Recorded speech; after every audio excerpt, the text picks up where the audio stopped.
Jesus, as he enters the room with them, pauses with them. యేసు ప్రభు వారితో ఆ యొక్క గదిలోకి ప్రవేశించి వారితో మాట్లాడుతున్నాడు. Now, why was there a pause? వారితో మాట్లాడుతున్నప్పుడు ఆగిపోయినప్పుడు ఆ సందర్భం ఏంటది? Remember, in those days they didn't wear shoes like you and I do. ఆ దినాల్లో వారు మరి ఇలాగే మనం వేసుకున్నట్టుగా ఈ షూస్ వేసుకునేవారు. They were wearing sandals and walking on dusty, dirty roads. అయితే వారు వేసుకున్నటువంటి ఆ చెప్పులు, ఆ శాండిల్స్, అవి వారు ఆ దుమ్ములో ధూళిలో నడిచేవాళ్ళు. And the custom, very similar to taking your shoes off here, ఇక్కడ ఎలాగైతే మీరు చాలా వరకు షూస్ బయట తీసివేస్తారో అలాగే వాళ్ళు చేసేవాళ్ళు. they couldn't leave their dirt at the door. ఆ మురికిగా ఉన్నటువంటి వాటిని బయట విడిచిపెట్టేవాళ్ళు. The custom was that somebody would wash the feet of the people as they entered into the house. అయితే వారు ఆ ఇంటిలోకి ప్రవేశించేటప్పుడు వారికి ఉన్న ఆచారం ఏంటంటే అక్కడ ఎవరో ఒకరు వారి పాదాలు కడిగేవారు. And normally a servant would grab a basin or a bowl with a pitcher of water and a towel, and he would wash the feet of the people entering the room. So సాధారణంగా అక్కడ ఎవరో ఒక సేవకుడు ఉండి ఒక పాత్రలో నీళ్లు తీసుకొని వచ్చి ఆ పాదాలు కడిగి తువాలు తీసుకొని తుడిచేవాడు. But this was a borrowed room.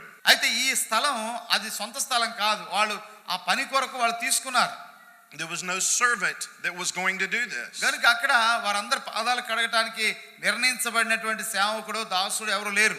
Under those circumstances, normally one person in the group would take upon himself the role of a servant. అలాంటి పరిస్థితుల్లో అక్కడ ఉన్న వారిలో ఎవరో ఒకరు ఆ సేవకుని యొక్క దాసుని యొక్క స్థానాన్ని లేదా ఆ పనిని తీసుకుని ఆ పని చేయాలి. But remember, they'd been arguing over who was the greatest. అయితే ఇప్పటి వరకు వాళ్ళందరూ కూడా వారిలో ఎవడు గొప్పవాడని వాదించుకుంటున్నారు కదా.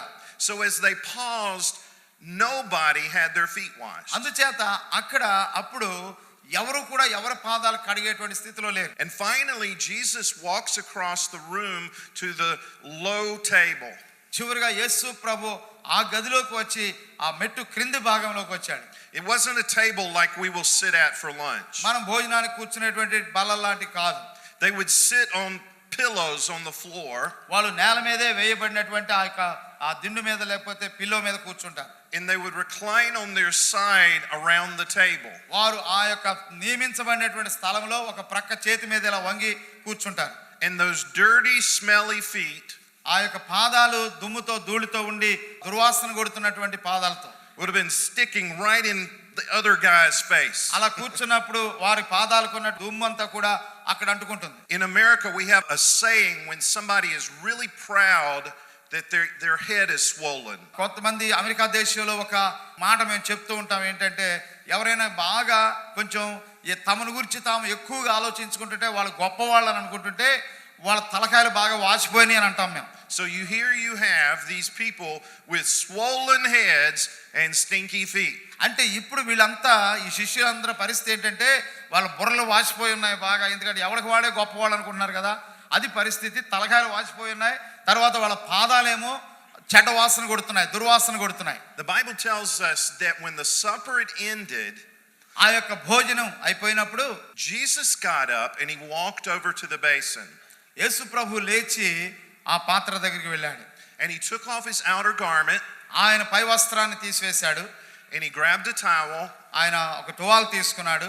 And he walked over to his disciples and he washed their feet. ఆ పాత్రలో నీళ్లు తీసుకుని ఆయన శిష్యుల పాదముల దగ్గరికి వెళ్ళి వారి యొక్క పాదాలు కడగటం మొదలుపెట్టాడు. Remember, these guys were saying that they were the greatest. చూడండి, ఇప్పటి వరకు కూడా అక్కడ ఉన్నటువంటి పరిస్థితి ఏమిటంటే వారిలో ప్రతి ఒక్కరు కూడా మిగిలిన వారికి అందరికంటే నేనే గొప్పవాడిని అని చెప్తుండడం మనకి ఆ సందర్భంలో తెలియజేస్తుంది. In reality, who was the greatest in that room? కానీ వాస్తవంగా ఇప్పుడు అక్కడ ఉన్న వారందరిలో కూడా గొప్పవాడు ఎవరు? It was Jesus. యేసు ప్రభువే. And yet what did Jesus do? He served. చూడండి, యేసు ప్రభు ఏం చేశాడంటే ఆయన అక్కడ సేవ చేస్తున్నాడు. And as he grabbed the feet of each disciple, I'm sure the room was just silent, maybe with their mouths open. చూడండి, ఒక్కసారిగా యేసు ప్రభు ఒక్కొక్కరి పాదాలు తీసుకుని కడుగుతుంటే అందరూ ఆ గదంతా కూడా నిశ్శబ్దంలో ఉండిపోయింది. And then when he got to Peter, he grabbed Peter's foot and Peter pulled his foot back. పేతురు దగ్గరికి వెళ్ళి పేతురు పాదాలు కడగబోయేటప్పటికి ఆ పాదాలు వెనక్కి తీసుకున్నాడు పేతురు. He said, "Lord, you're not going to wash my feet." ప్రభువా నా పాదాలు కడగటానికి వీల్లేదన్నాడు. Jesus said to him, what I'm doing, you don't understand right now. నేనేం చేస్తున్నాను అది నీకు ఇప్పుడు అర్థం కాదన్నాడు పేతురుని ప్రభు. He said, afterward you will understand. నీకు తర్వాత ఇది అర్థమవుతుంది. Peter said, no, you shall never wash my feet. లేదు నా పాదాలు నీవు ఎప్పటికీ కడగటానికి వీల్లేదన్నాడు. And Jesus said, Peter, if I don't wash your feet, you don't have any part with me. యేసు ప్రభు అన్నాడు, ఇప్పుడు నేను నీ పాదాలు కడగపోతే నాలో నీకే పాలు పంపులు లేవన్నాడు. And Peter looked and says, Lord, don't just wash my feet, wash all of me. అప్పుడు పేతురు వెంటనే అన్నాడంటే, ప్రభువా పాదాలు మాత్రమే కాదయ్యా నన్ను శిరస్సు నుండి కడిగేసేయ్ అన్నాడు. And then Jesus tells him, Peter, you've already had your bath. నువ్వు స్నానం చేసి వచ్చావు కదా అంత కడగక్కర్లేదు అన్నాడు.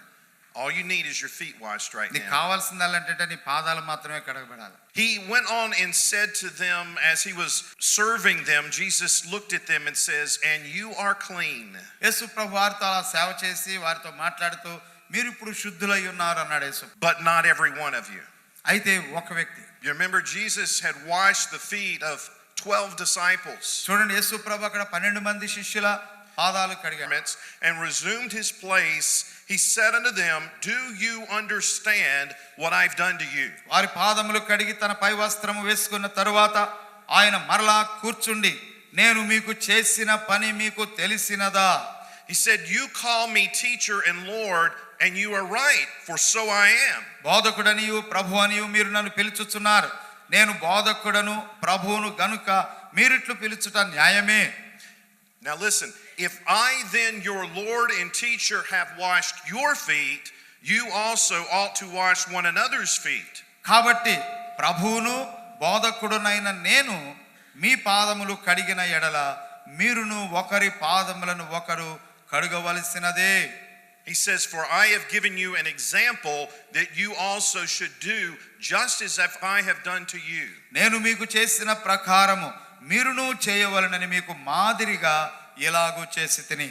I'm sure the disciples who were experiencing this were thinking in awe, Jesus, what are you doing? యేసు ప్రభు ఇలా చేసినప్పుడు ఆ శిష్యులందరూ కూడా ఏంటి ప్రభువా నువ్వు ఏం చేస్తున్నావు అని వాళ్ళు ఆశ్చర్యపడుతున్నారు. But Jesus is serving them. యేసు ప్రభు వారికి పరిచర్య చేస్తున్నాడు. And he has been serving them. యేసు ప్రభు వారికి పరిచర్య చేస్తున్నాడు. Remember, this is the night before the crucifixion. యేసు ప్రభు సిలువ వేయబడడానికి ముందు రాత్రి ఇదని వ్రాయబడింది. It's not but a little while and he's going to be arrested.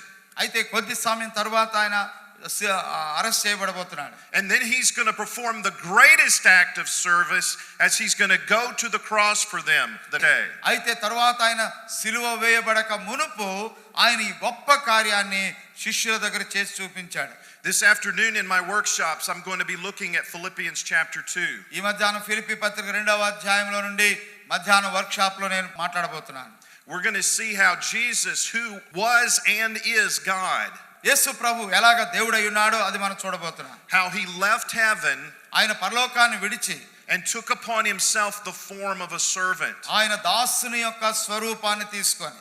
The Greek language says he was authentic God. Greek భాషలో ఏముందంటే ఆయన అధికారపూర్వకంగా ఆయన దేవుడై ఉన్నాడు. But he became the authentic servant. అలాగే ఆయన అధికారపూర్వకమైనటువంటి దాసుడిగా వచ్చాడు. Now I want to share with you these lessons in humility that I see in this text here. కనుక ఇక్కడ నేను ఈ యొక్క అంశంలో ఏం చూస్తున్నానంటే ఆ తగ్గించుకోవడం ఒక వ్యక్తి తగ్గించుకోవడంలో ఉన్నటువంటి కొన్ని అంశాలు. It begins with a recognition. అది ఒక గుర్తింపుతో ఆరంభమవుతుంది. An understanding of who we are. మనం ఎవరమో మనము గ్రహించుకోవడం. In verses 1 through 3, I'm going to have Timothy just read verses 1 to 3. 13వ అధ్యాయం యోహాను సువార్త మొదటి 3 వచనాలు చదువుతున్నాను వినండి. తాను ఈ లోకము నుండి తండ్రి యొద్దకు వెళ్ళవలసిన గడియ వచ్చెనని యేసు పస్కా పండుగకు ముందే ఎరిగిన వాడై లోకములో ఉన్న తన వారిని ప్రేమించి వారిని అంతము వరకు ప్రేమించాను.